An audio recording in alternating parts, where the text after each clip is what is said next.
Om Sai Ram. Today we do our prayer with chapter 24.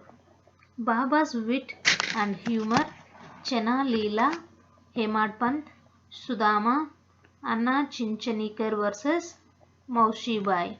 Preliminary. Unless we surrender our ego to the feet of our Sadguru, we will not succeed in our undertaking.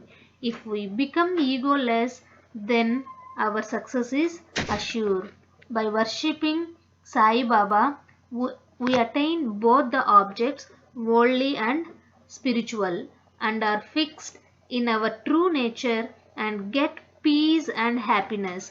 Therefore, those who want to accomplish or gain their welfare should respectfully hear Sai Baba's Leelas or stories and meditate on them. If they do this, they will easily attain the object of their life and get bliss. Generally, all people like wit and humor, but they do not like that jokes should be cut at their expense. But Baba's method was peculiar. When it was accompanied with good gestures, it was very interesting and instructive, and the people therefore did not mind even if they were held up to ridicule. Hemad Pant gives his own instance below. Chena Leela. In Shirdi, a special bazaar was held every Sunday, and people from the neighboring villages came there, erected booths and stalls in the open street, and sold their wares and commodities. Every noon the masjid was crowded, but on Sunday it was crowded to suffocation. On one such Sunday, Hemad Pant sat in front of Baba, shampooing his legs and muttering God's name. Shama was on Baba's left, Vaman Rao to his right. Shriman Booty and Kaka Sahib Dikshit and others were also present there. Then Shama laughed and said to Anna Sahib, "See that some grains seem to have stuck to the sleeve of your coat." So saying, he touched the sleeve and found that there were some grains. Hemad Pant straightened his left forearm to see what the matter was, and to the surprise of all, some grains of gram came rolling down and were picked up by the people who were sitting there. This incident furnished a subject matter for joke. Everybody present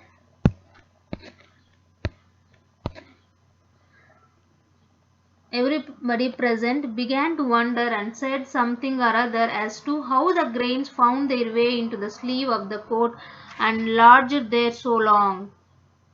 Hemad Pant also could not guess. When nobody could give any satisfactory explanation in this matter and everybody was wondering about this mystery, Baba said as follows: "This fellow Anna Sahib has got the bad habit of eating alone. Today is a bazaar day and he came here chewing grams. I know his habit and these grams are a proof of it. What wonder is there in this matter?" Hemad Pant: "Baba, I never know of eating things alone. Then why do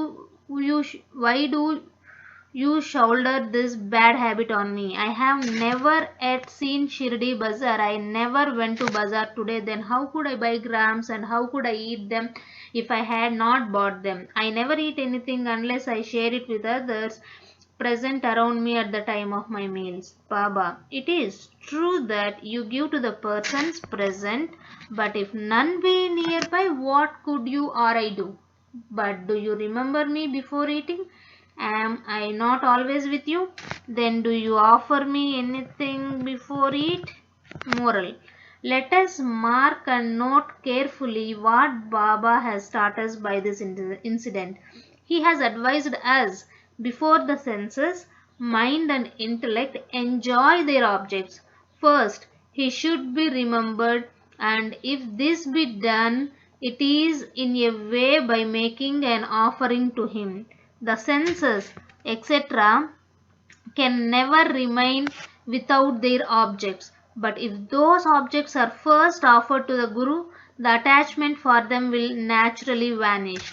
In this way, all the vrittis, subtle thoughts regarding desire, anger, avarice, etc. should first be offered and directed to the Guru, and if this practice be followed, the Lord will help you in eradicating all the vrittis. When before enjoyment of the objects you think that Baba is present, the question whether the object is fit to be enjoyed or not will at once arise. Then the object that is not fit to be enjoyed will be shunned, and in this way our vicious habits or vices will disappear and our character will improve. Then love for the Guru will grow and pure knowledge will sprout up. When this knowledge grows, the bondage of body consciousness, we are the body, will snap and our intelligence will be merged in spirit consciousness, we are the spirit. Then we shall get bliss and contentment. There is no difference between Guru and God. He who sees any difference in them finds God nowhere.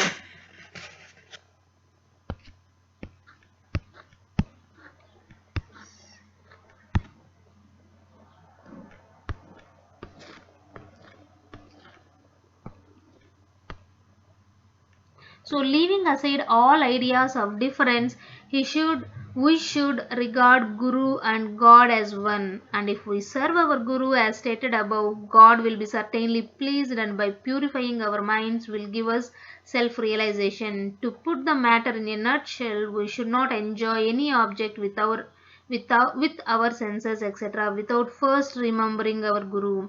When the mind is trained in this way, we will be always reminded of Baba, and our meditation on Baba will grow apace. The Sagun form of Baba will ever be before our eyes, and then devotion, non-attachment and salvation will all be ours. When Baba's form is thus fixed before our mental vision, we forget hunger, thirst and the samsara world. The consciousness of worldly pleasures will disappear and our mind shall attain peace and happiness. Sudama's story. When the above story was being narrated, Hemad Pant was reminded of a similar story of Sudama which illustrates the same principle, and therefore it is given here. Sri Krishna and his elder brother Balaram were living with a co-student named Sudama in the ashram of their guru Sandipani. Once Krishna and Balaram were sent to the forest for bringing fuel. Then the wife of Sandipani sent Sudama also for the same purpose with some quantity of grams for the three. When Krishna met Sudama in the forest, he said to him, Dada, I want water as I am thirsty. Sudama replied, no water should be drunk on an empty stomach, so it is better to rest a while. He did not say that he had got grams with him and that Krishna should take some. As Krishna was tired, he lay down for rest on the lap of Sudama and was soon snoring. On seeing this, Sudama took out the grams and began to eat.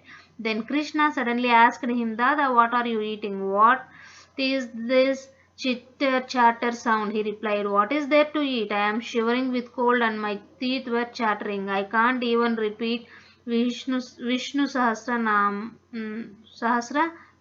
Hearing this, the omniscient Krishna said, I just had a dream in which I saw a man eating things of others, and when asked about this, he said, what should he eat?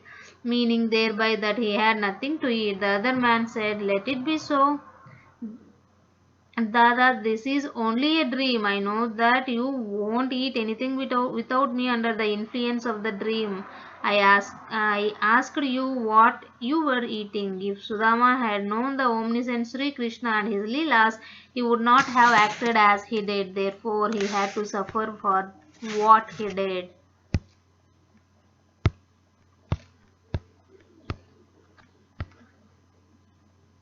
Though he was a chum of Sri Krishna, he had to pass his later life in utter poverty. But when he later offered Krishna a handful of parched rice earned by his wife with her own labor, Krishna was pleased and gave him a golden estate to enjoy. This story should be remembered by those who have the habit of eating things alone without partaking them with others. The Shruti also emphasizes this lesson and asks us to offer things first to God and then enjoy them after they are renounced by Him. Baba also has taught us the same lesson in his inimitable and humorous way. Anna Chinchanikar versus Maushi-bai. Hemad Pant now describes another witty incident in which Baba played a peacemaker's part. There was one devotee by name Damodar Ganashyam Babare alias Anna Chinchanikar. He was simple, rustic and straightforward. He cared for nobody, always spoke plainly and carried all dealings in cash.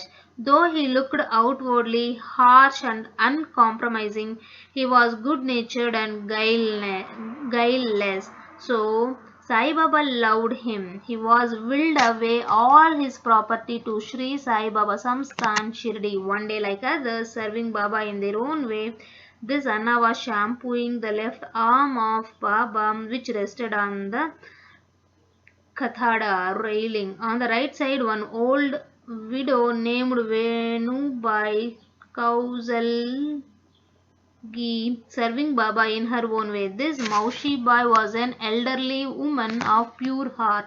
She clasped the fingers of both her hands around the trunk of Baba and was at this time massaging Baba's abdomen. She did this so forcibly that Baba's back and abdomen became flat and Baba moved from side to side. Anna on the other side was steady, but Maushi Boy's face moved up and down with her strokes.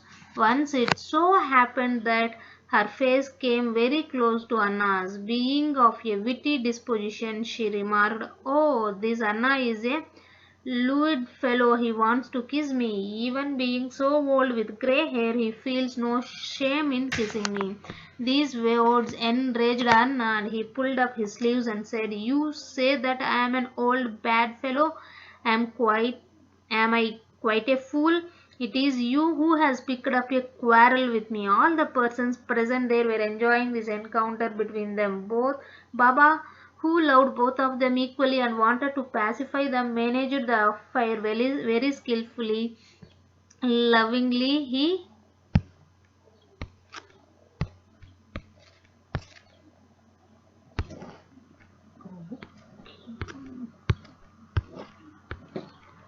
said, "Oh Anna, why are you unnecessarily raising this hue and cry? I do not understand what harm or impropriety is there when the mother is kissed." Hearing these words of Baba, both of them were satisfied and all the persons laughed merrily and enjoyed Baba's wit to their heart's content. Baba's characteristics. His dependency on Bhaktas. Baba allowed his devotees to serve him in their own way and did not like any other persons interfering in this. To quote an instance, the same Maushi boy was on another occasion kneading Baba's abdomen. Seeing the force used by her, all other devotees felt nervous and anxious. They said, "Oh mother, be more considerate and moderate, otherwise you will break Baba's arteries and nerves." At this, Baba got up at once from his seat and dashed his satka on the ground. He got enraged and his eyes became red like a live embers. None dared to stand before Baba. Then he took hold of one end of the satka with both hands and pressed it in the hollow of his abdomen. The other end he fixed to the post and began to press his abdomen against it. The satka, which was about 2 or 3 feet in length, seemed already going to the abdomen, and people feared that the abdomen would be ruptured in a short time. The post was fixed and immovable, and Baba began to go closer and closer to it and clasped the post firmly. Every moment the rupture was expected, and they were all dismayed, did not know what to do, and stood dumb with wonder and fear. The other devotees wanted only to give a hint to Maushi Bai to be moderate in her service and not cause any trouble or pain to Baba. They were surprised to see that their well-intentioned effort had resulted in this crisis, and they could do nothing but to wait and watch. Fortunately, Baba's rain soon cooled down. He left the satka and resumed his seat. From this time onward, the devotees took the lesson that they should not meddle with anybody but allow him to serve Baba as he chooses, as he was capable to gauge the merits and worth of the service rendered unto him. Bow to Sri Sai. Peace be to all. Om Sai Ram.